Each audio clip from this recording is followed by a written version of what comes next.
Assalamualaikum warahmatullahi wabarakatuh.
Assalamualaikum warahmatullahi wabarakatuh.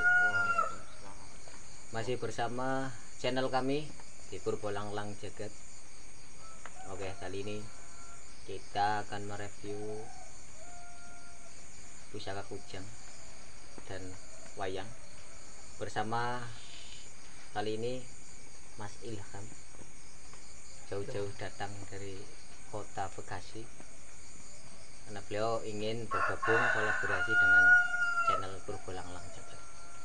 Jadi jangan lupa like, subscribe, dan komen channel Purbolanglang Jagat, karena kalianlah kami semangat bikin konten seputar budaya, seputar barang bertuah. Salam rahayu, rahayu, rahayu, rahayu, rahayu. Sak duluran selawas ya. Oke lur, ojo lali ngopi di sini, ngopi iki, ngopi. Bismillah. Ngopi. Oke, mau ada yang ditanyakan seputar pusaka atau barang-barang budaya bertuah yang ada di Nusantara? Apa? Iya. Apa dulu? Mungkin dari ini dulu ya Mas ya. Apa? Dari kujang. Ya kujang. Dari kujang dulu saya ingin tahu. Menurut Anda kalau kujang ini identik dari daerah mana? Mas Ilham. Dari daerah Jawa Tengah, Jawa Timur, atau Jawa Barat? Jawa Barat. Jawa Barat ya. Mungkin, jadi ya. kujang ini identik dengan Sunda, Jawa Barat ya. Karena itu dari kerajaan Pajajaran dulu, yang Prabu Siliwangi, seperti itu. Ini wujud pusakanya, guys. Ini bahan kayunya dari sawo kecik. Sawo kecik itu sawo hijau yang dulunya ditanam di dalam keraton, itu seperti itu. Dan ini kira-kiranya sangat bagus sekali, dan ini biasa ya, kayak namanya kujang. Karena Prabu Siliwangi dengan turunannya seperti anak-anaknya, salah satunya siapa aja itu? Ada yang tahu nggak anaknya Prabu Siliwangi? Raden Kian Santang. Nah benar, Raden Kian Santang itu kan identik dengan macan ya, maung. Kalau di Sunda itu maung bodas, macan putih. Makanya ini dedernya, pegangnya pun maung, jadi macan itu seperti itu. Jadi kita review guys, kita review.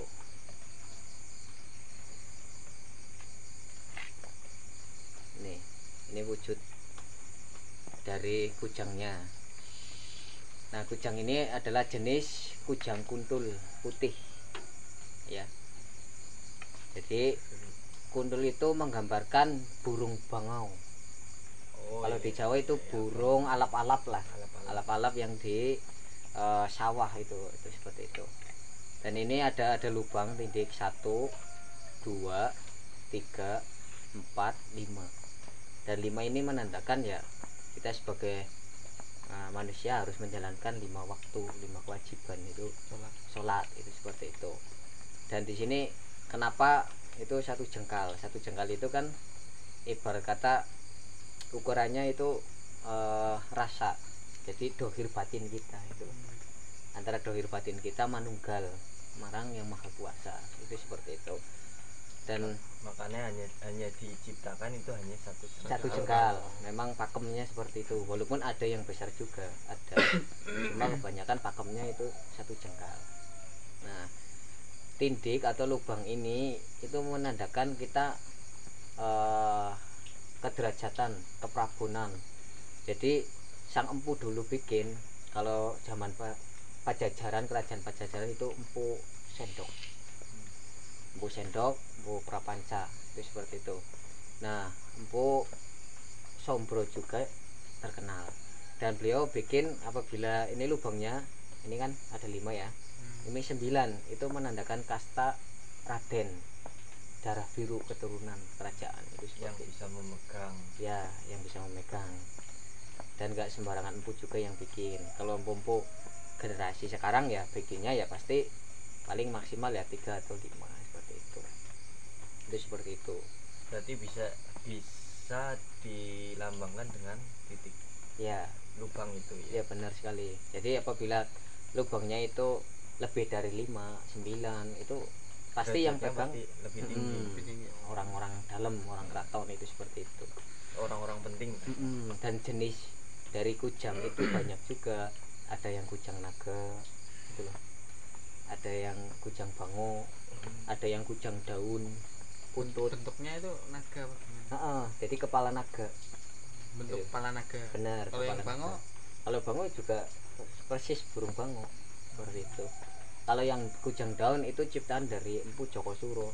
Jadi itu buat sajen, putut sajen dulunya. Jadi untuk di saat kita mau panen, tanam padi, hasil panen jagung dan segala macam, dulu kita bawa. Pada zaman-zaman dulu seperti itu harus dibawa seperti itu loh. Untuk kita iring-iringan hasil panen, sedekah bumi seperti itu.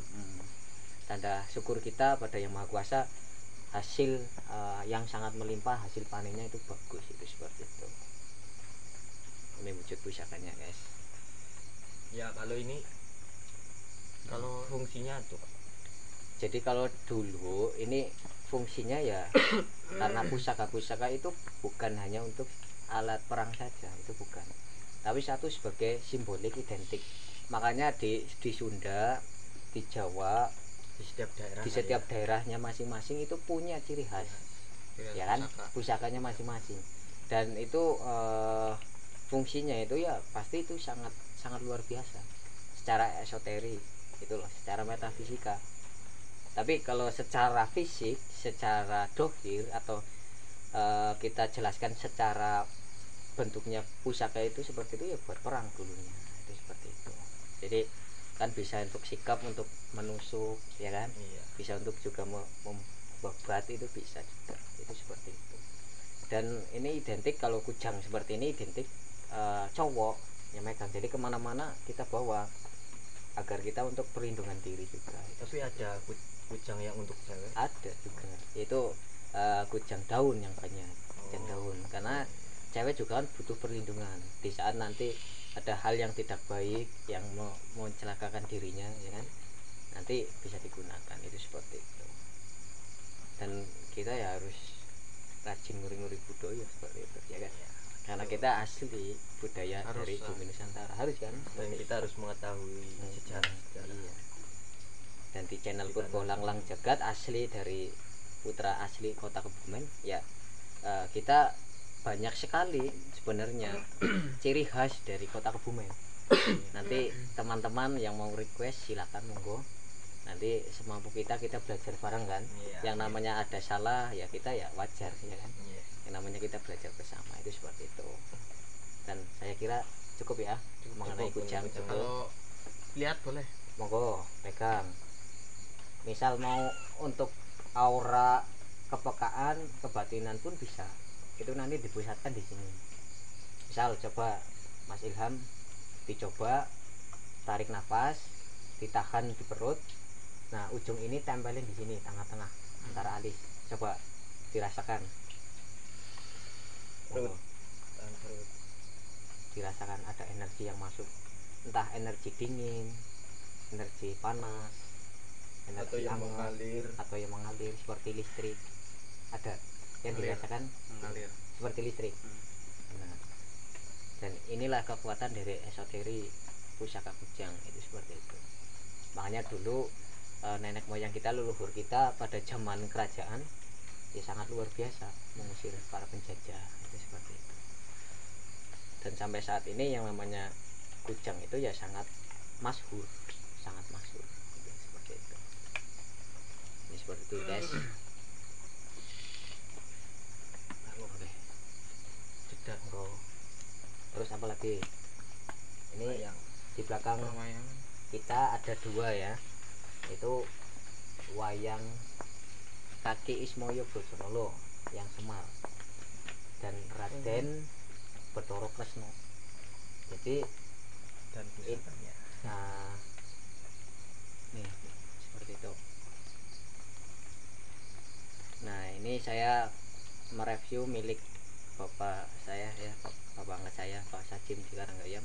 Ini bahan kulitnya ini dari kebo bule, kebo Lando tahu, yang dirawat oleh Keraton Solo itu loh. Nah itu seperti itu. Nah ini bahannya, makanya ini sangat tebal karena dari kulit kerbau. Kulit kerbau ini tebal, sangat tebal nih guys ya. Jadi ini asli ori ya. Dan wayang Semar ini sebenarnya itu sangat sakral, bisa buat kita main-main karena ini buat ruatan. Ruatan. Ya kita sebagai orang Jawa buat ruah, jadi nggak bisa buat main. Kita review untuk teman-teman seputar kita edukasi ya, agar kita belajar bersama tentang budaya itu seperti itu. Dan kira-kiranya Mas Irfan Mahendra dan Mas Ilham paham nggak babat yang Semar, Kaki Semar? Kalau saya enggak ya, jujur enggak. Tapi kan ini kan muda-muda nih, masih muda-muda, pasti tahu ya yang namanya Semar Kuning, Semar Mesem ya kan Ya, nah kenapa sangat kondang namanya yang Semar? Karena yang Semar itu pamomong Bumi Nuswantara. Jadi yang ngomong Bumi Nuswantara itu yang Semar, itu seperti itu. Makanya ada babat ya, Sabdo Palon Ngayak Genggong ya kan, dan segala macam.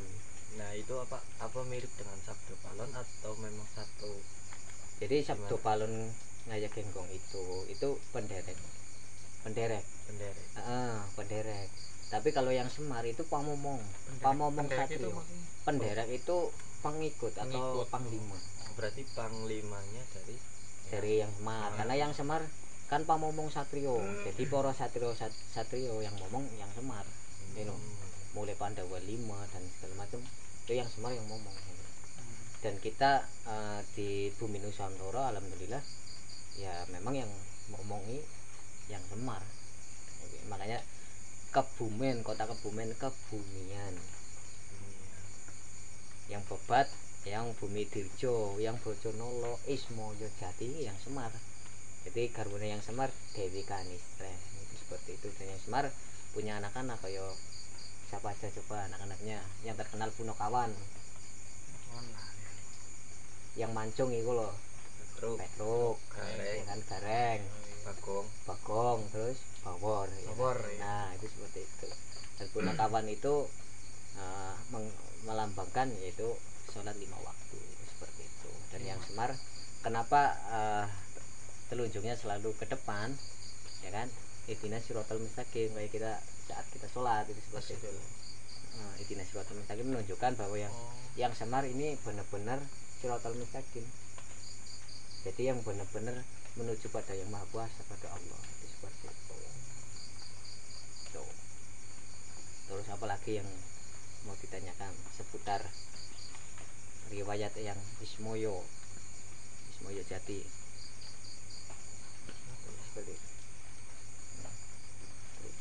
Dan inilah salah satu yang kita harus bangga karena wayang berkeris diakui oleh UNESCO ya. Diakui oleh dunia bahwa asli budaya dari Nusantara Indonesia tercinta, itu seperti itu. Jadi kita patut sebagai anak muda bangga dan menguri-nguri itu loh, budaya, menguri-nguri, jangan pernah malu itu loh, jangan pernah minder atau dianggap kuno ya kan, jangan. Walaupun sekarang sudah dunia modern ya kan? Modern. Iya, Padahal apalagi kayak kita muda-muda ya kan. Padahal orang luar juga nguri-nguri Iya. budayanya kita. Banyak juga yang belajar gamelan Iya, ya kan, iya. bahkan jadi sinden ya kan, Iya, itu di dalam banyak. etus ya kan, Itu iya. itu seperti udah dulu kan Udah seperti itu. dulu. Iya. Nah, ini mungkin ada pertanyaan, apakah di dalam wayang itu terdapat kodam? Mengenai perihal khodam itu kan aura energi ya, Iya, atau energi. suatu energi yang terbentuk karena itu karya atau ciptaannya maha kuasa ya kan. Jadi yang namanya khodam ya energi tetap ada, tapi bagi orang-orang yang suka mengenai esoteri atau metafisika gitu kan, bagi orang yang tidak menyukai tentang metafisika, hal-hal yang gaib, ya kita hanya sebagai ibaratnya karya saja ya kan. Tapi kalau energinya pasti ada, karena yang namanya barang ciptaan yang maha kuasa ini kan bahannya dari kulit kerbau ya kan, makhluk hidup. Dan gambaran dari wayang ini kan adalah wujud dari yang semar itu ya memang ada, dan beliau pemomong Nusantara itu seperti itu. Memang kasat mata gaib, jadi kita untuk menerangkan secara real, secara nyata ya susah juga, karena itu hanya orang-orang yang mendalami dan percaya saja, itu seperti itu. Kalau nggak percaya ya sulit, itu seperti itu. Lah energinya ini positif karena kayak kita punya guru, kita punya namanya leluhur, yaitu yang Sunan Kalijogo, yaitu dalang dari segala dalang ya kan. Dalang itu menggambarkan yang melakonkan wayang ya kan. Wayang ini manut dengan lakonnya dalang ya kan. Wayang ini gambaran manusia, jadi manusia itu harus manut marang Gusti Allah. Jadi dalang itu sebagai gambaran yang maha kuasa, itu seperti itu. Jadi harus manut Arab. Nah, Arab dilakon ke apa wae. Nah, jangan salah paham, itu seperti itu. Harus manut. Nah, Arab nang kotakan wae ya wis meneng. Nek wayang mlebu kotak bisa urip maning, bisa hidup lagi. Tapi manusia kalau sudah masuk kotak udah gitu ya kan, kembali ke alam kelanggengan, itu seperti itu di akhirat. Oke, saya kira sudah cukup ya pembahasan tentang wayang kulit yang Semar, itu seperti itu. Kita lanjut. Itu lanjut.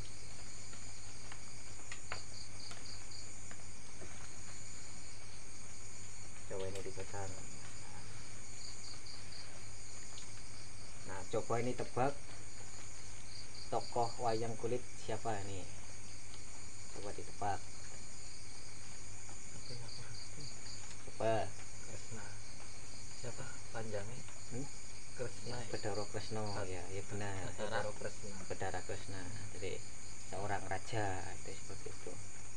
Dan yang Kresna ini memiliki mahkota. Karena beliau memang seorang raden, seorang raja, itu seperti itu. Dan yang Kresna itu adalah memiliki pusaka yang sangat luar biasa, itu Kolo Cokro. Ini yang dipegang. Ini Kolo Cokro ya. Ini kan ada 8 lingir, 8 penjuru mata air, yaitu melambangkan waktu kerajaan Majapahit dulu ya kan, waktu Hindu Buddha itu kan seperti itu. Nah, ini ada buntut ini melambangkan Sang Hyang Nogojati gitu loh. Jadi Sang Hyang Nogojati sing ngubengi jagat, itu loh, seperti itu. Nah, Kolo Cokro ini adalah di dalam Islam ini pusaka Jamus Kalimosodo. Makanya kenapa para kesatria, para tokoh wayang, para zaman dewa dulu nggak ada yang bisa mengalahkan pusakanya yang Kresna. Oke.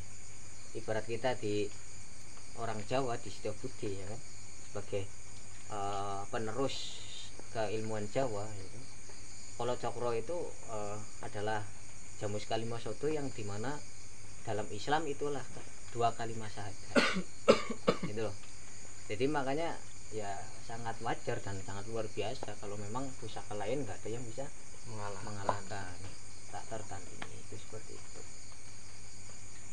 Tapi emang pusaka ini satu-satunya yang nggak bisa dikalahkan apa gimana? Ya memang nggak bisa. Walaupun satu-satunya walaupun ibarat di cerita wayang, di cerita para kedewatan dulu dengan Trisula ya tetap seimbang itu loh. Enggak kalah ya. Enggak kalah gitu loh. Ya sama-sama namanya itu pusaka itu kan, tapi filosofi dari zaman perwayangan yang Sunan Kalijogo yaitu jadi kayak Polo Cokro ini adalah sebagai lambang Jamus Kalimosodo. Nah, Jamus Kalimosodo itu digambarkan oleh tokoh 5 yaitu Pandawa Limo itu loh. Jadi Pandawa Limo itu adalah tokoh penggambaran dalam tokoh perwayangan sebagai yang baik. Lah Kurawa itu sebagai tokoh pergambaran yang jelek. Itu sebetulnya yang kurang baik, yang tidak baik. Lah tokoh dari Pandawa 5 itu paham nggak? Kan 5 ini sebutkan coba salah satu, monggo Mas Irfan Mahendra. Tokoh wayang Pandawa 5 itu kan kondang di tanah Jawa. Sebutkan salah satu. Nakula Sadewa ya kan. Terus Mas Ilham Lali ya. Jadi Nakula Sadewa ya kan. Terus Arjuna. Oh iya, masane iku. Ya, terus Bimo ya kan. Yang satu siapa? Yudhistira. Jadi Yudhistira itu yang barep. Yang pertama, anak pertama Yudhistira itu yang berketempatan Jamus Kalimosodo, menggambarkan 2 kali masada. Itu seperti itu. Nah, Bima itu menggambarkan Kuku Ponconoko. Kuku Ponconoko itu karena tinanding ora ono lawan, nggih nglambangaken salat 5 waktu. Niku Arjuna lanang ing jagat lajuring jagat saking gagawe ya kan. Arjuna ya kan. Sodo lanang ing jagat kuwi nglambangaken puasa. Nakula Sadewa kuwi sing kembar ya kan. Ragil kalau Kakang Ragil ya. Anak kembar itu nglambangaken apa? Zakat lan haji. Makanya Pandawa 5 itu ya menerangkan itu loh babatan Islam semua itu. Makanya waktu Sunan Kalijogo meresmikan Masjid Demak Bintoro dari Demak Bintoro dulu menggelarkan tontonan wayang didalangi oleh Njang Sunan Kalijogo. Syaratnya penonton boleh menonton harus berwudu dulu. Lah yang belum bisa wudu bikin kolam itu loh. Iya. Jadi penonton masuk dulu ke kolam baru nonton. Lah mensucikan diri dulu itu seperti itu. Lah dijelaskan oleh Njang Sunan Kalijogo. Dewata Cengkar ya kan. Dan segala-gala dewa yang sakti gagah ya kan ngilmune digdaya. Orang anak tanding. Ora iso mlebu swarga nek urung duwe jimat Jamus Kalimosodo. Syaraté wong iso mlebu swarga kudu duweni jimat Jamus Kalimosodo, yaitu 2 kali masyahadat. Makanya kita sebagai umat Islam kita harus bersyahadat dulu itu seperti itu. Itu syaratnya seperti itu. Jadi memang yang namanya syiar dakwah dari Sunan Kalijogo yaitu dengan budaya juga. Ada wayang, ada kuda Jepang ya kan, dan lain-lain kan banyak sekali di budaya-budaya. Dan kita nguri-nguri pun ya sangat bagus. Itu seperti itu. Sangat bagus karena apa? Kita untuk meneruskan sebagai media syiar dakwah. Jadi niat kita ya kita belajar ya kan. Kita edukasi, menerangkan ya kan sambil belajar bersama ya kan. Karena kita generasi pemuda saat ini yang kekinian ya kan, yang modern, yang plus 2 berapa plus 62 ya kan. Dan segala macam ya kan. Nah, itu kita harus memang mempelajari, menggali itu seperti itu. Nah, sekira dari penerangan wayang tokoh Bathara Kresna ya gitu ya. Dan ini di depan ada yang paham nggak? Coba. Ini yang di depan ini pahatan kayu asli dari Bali ya. Kita punya salah satu ukiran asli dari Kuta Bali itu seperti itu. Coba berarti ini Hindu ya. Berarti. Iya, benar. Kerajaan Puputan Bali. Benar-benar asli Bali. Asli. Ini sangat kuno dan ini sangat keling, sangat berat. Ini ukirannya sangat bagus banget, sangat luar biasa. Estetik. Nih, karya dari leluhur kita ini sangat luar biasa. Coba menurut Mas Irfan Mahendra dan Mas Ilham, ini salah satu ukiran yang berbentuk apa atau tokoh apa? Naga. Naga, ini naga. Terus ini Monyet. Ya. Jadi ini pergambaran ya. Pergambaran dari Anoman, benar sekali. Dari Anoman. Anoman itu si ketek putih, ya kan? Anoman empong itu, itulah seperti itu. Dan ini dengan salah satu penderek Prabu Anoman, yaitu Sangyang Nagaraja, itu seperti itu, yang menjadi gadane Anoman itu. Ini seperti itu. Ini sangat bagus. Dan bahan kayunya pun berat, ini berat. Bahannya berat. Dari Ini dari kayu apa? Ini kalau nggak salah, karena ini hitam pekat ya, ini masuknya kayu jenis kayu gaharu. Ya, kalau di Bali kayu mahal. Di Bali sebagai ritual adat itu kan orang-orang yang sudah mati itu dimakamkan di pohon gaharu, dekat pohon gaharu, karena agar harum seperti itu. Dan makanya ini baunya juga harum, itu seperti itu. Ini sangat harum, apabila dibakar ya sangat mengeluarkan aura atau aroma-aroma yang memang sangat wangi seperti itu. Kira-kira itu dari tahun? Nah, kalau puputan Bali itu sekitar abad 14. Itu masa kejayaan atau masih? Jadi yang namanya puputan Bali itu kerajaan, termasuk kerajaan abad 14 yang memang yang namanya tangguh atau estimasi ya, perkiraan kita ya, mohon maaf, banyak yang lain-lain, beda-beda pendapat ya kan. Yang namanya kita saling belajar ya kan, nguri-nguri budaya, edukasi kan seperti itu. Dan temurun lah di puputan Bali itu ya kan ke kerajaan Medang Kamulyan, itu temurun lagi ke kerajaan-kerajaan Singosari, itu temurun lagi kerajaan Kediri, temurun lagi kerajaan Mojopahit gitu loh. Temurun lagi sudah jauh luar biasa ya. Makanya itu abad 14 itu seperti itu. Nah, karena sambung ya kan, sambung menyambung itu seperti itu, sampai kita punya keraton Solo, Jogja ya kan, sampai ke Cirebon itu seperti itu. Berarti sudah lama, sangat kuno dan sangat tua. Kayak misal ini ya, ini kujang ini zaman kerajaan Pajajaran ya, Prabu Siliwangi itu pun sangat luar biasa, sepuh fungsi. Dan era Pajajaran itu ya masuk abad ke-14 juga, jadi memang sinambung itu seperti itu.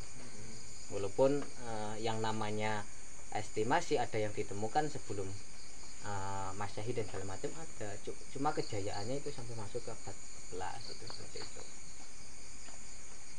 Seperti itu. Oke ya. Oke, sekiranya kita untuk edukasi seputar budaya, seputar barang-barang bertuah yang ada di bumi Nusantara, mungkin saya rasa sudah cukup ya. Kita kolaborasi dengan Mas Ilham jauh-jauh dari Bekasi datang ke Kebumen ya, karena untuk kolaborasi dengan channel Purbolang Lang Jagat. Jadi gimana? Jangan lupa like, comment, subscribe. Oke, dukung terus channel Purbolang Lang Jagat. Oke, salam budaya, rahayu, rahayu, rahayu. Assalamualaikum warahmatullahi wabarakatuh.